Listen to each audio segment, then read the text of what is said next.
drop for just a second. Also coming up, Gardner Minshew, Carson Palmer, Cam Jordan, Michael Vick, Jarvis Landry. It's a very fancy list. And today, again, we are here in Miami for First Things First. Joining us again, Brandon Flowers and Coach Mangini. We do have a lot to get to this morning. You guys having fun yet? Oh, how could we not? How could we not? I already had Coach lie on me on the first segment. Yesterday, it took to the second segment. Fib on you. There's no lie. Oh, there is. There's lies. Take integrity. I have take integrity. How important take integrity is. Thank you. I'm glad I finally taught you something. Yet Coach continues lying on me. Luckily, I have my friend of 12 years right Always here, here for you, Nick. Got my back dealing with your stuff today. I think you should surround yourself with people who are going to support your idea. Thank you. Good idea. Listen, we're going to get to Jimmy Garoppolo in just a second. Before we do, check out these Super Bowl firsts. All right, here we go. Back in Super Bowl 23, Hall of Famer Jerry Rice became the first player to have 200 receiving yards in a game. Rice won Super Bowl MVP with his epic performance in this one. Coach, is he the greatest football player ever?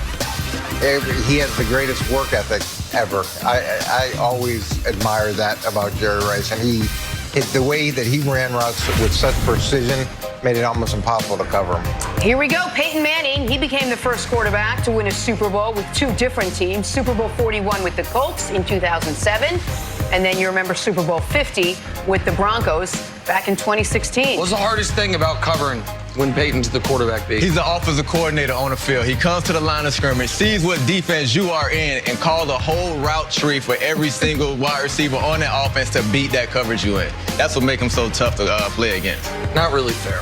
Not really fair. It just changed everything up at the line.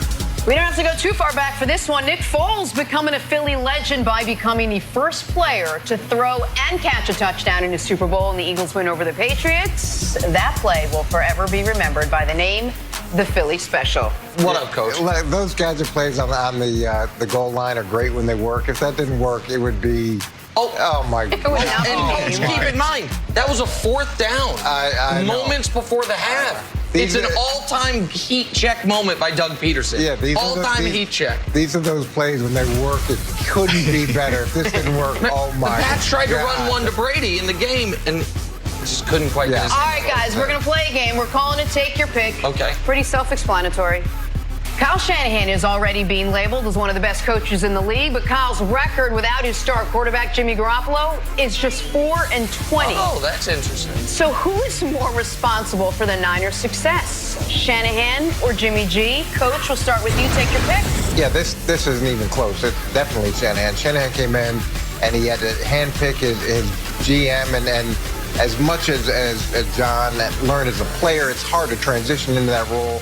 So obviously, Kyle was responsible for those decisions and personnel, and he orchestrated the trade for Jimmy G, so it's all Kyle. I'm going Kyle Shanahan also. He does so much for this offense. The way he schemes his players to get open. The way he asks Jimmy G not to do too much. And when they brought Deebo Samuels in, everybody wondered if he can be a valuable asset on the offense. And they say he's more of a running back than a receiver. But Kyle Shanahan gets him the ball quick, and he does well with his personnel to make it work for their offense. So I agree. It's going to be a clean sweep for Shanahan. I believe Shanahan, that we have the two best offensive minds in football coaching in this Super Bowl, Shanahan and Reed. I was skeptical somewhat of Shanahan early in his career because, to be totally honest, I'm always skeptical of someone who I feel like, did they maybe skip a few steps because of who they're related to? But just because you got your foot in the door through a family relationship doesn't mean once you're in there, you won't be extraordinary. He's brilliant. I think he is a brilliant offensive mind and has proven to be an extraordinary head coach. That record without Jimmy G is jarring, though. Yes, the 4-20. But in 1 year, they're rebuilding. You're also just so happy they took Solomon Thomas instead of Patrick Mahomes. Oh, I'm so happy. You're really happy that they made that decision. Jags took Leonard Fournette. There's a lot of people saying Bears, Mitch Trubisky. And we got this guy. All right, moving on. All right, the 49ers are coming off 285 rushing yards and 4 touchdowns in the NFC Championship game, while Patrick Mahomes and the Chiefs offense has been virtually unstoppable. So who is more likely to determine the outcome of Super Bowl 54? The Niners' run game or the Chiefs' passing attack? Coach, take your pick. This again is absolutely the Chiefs' passing attack. That's what they have. That's what they do. That's their only opportunity to win this game is through the passing game. And I know that we talked about against Tennessee how frustrated you were when they actually ran the ball a little bit. That's because they're so effective in the other area. And San Francisco runs the ball really well, but I think they can be effective passing the ball as well. I think the Chiefs going to come in with that passing attack. They do it every week, but I think for me, the run game is going to be the key to determine this game for the 49ers because that's what's going to keep Pat Mahomes off the field. If Pat Mahomes is on this field, I know the 49ers have the top-ranked pass defense, but I don't think there's no stopping this Chiefs offense. So this run game is going to have to keep Patrick Mahomes on the bench, sustain drives, keep the chains moving, and put up points for the 49ers. I totally get what you're saying, but I'm with Coach in this regard because even though I don't anticipate it from Jimmy Garoppolo, he has shown the ability in select moments to move the ball at an elite level through the air to put up big points. So the Niners have a counter punch if the first punch is being parried away. The Chiefs do not. Travis Kelce told you before the year, when you think we're going to pass, we're going to pass. When you think we're going to run, we're going to pass. And then we're going to pass some more. They are as pass-happy of a team in the Super Bowl that we've seen in a number of years. That is their path to victory. So I think the Chiefs passing it. All right, we saved the most important one for next. The Niners faithful will most certainly be bragging about their seafood all week long, while Chiefs fans will boast they've got the best barbecue in the world.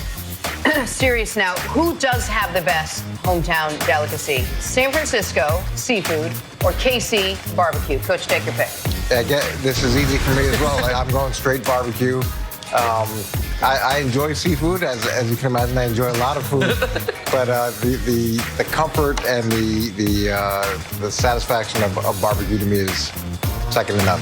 I'm going KC barbecue as well. Lived there for 6 years. Every different barbecue place in Kansas City has its own unique taste. Even the gas station has great barbecue there. So I got to go against barbecue at a gas station. The best barbecue you'll ever taste. One of the most famous barbecue restaurants in America was actually in a gas station. It's called Oklahoma Joe's. Now it's called Kansas City. Now it's called Joe's KC. And listen, did they finally open up a storefront that was a restaurant? Yeah, they did. You can listen. I don't know the way your bougie lifestyle is, Coach. You can't eat good food out of the gas station. Get my gas. No, it's fine. It's convenient. Listen, we're simple folk in Kansas City. It's fine. Listen, if you go to Kansas City, here's what you need to do. You go down to 18th and Pine, you stop by the Negro League Baseball Museum. You go 2 blocks to the east. You're going to go to Arthur Bryant's. Arthur Bryant's, when you go there, you'll see a picture of 6 of the last 7 U.S. presidents who've been there. You're going to get, it's just going to be meat on a tray. There's not going to be anything else. There's meat on a tray. Half burnt ends.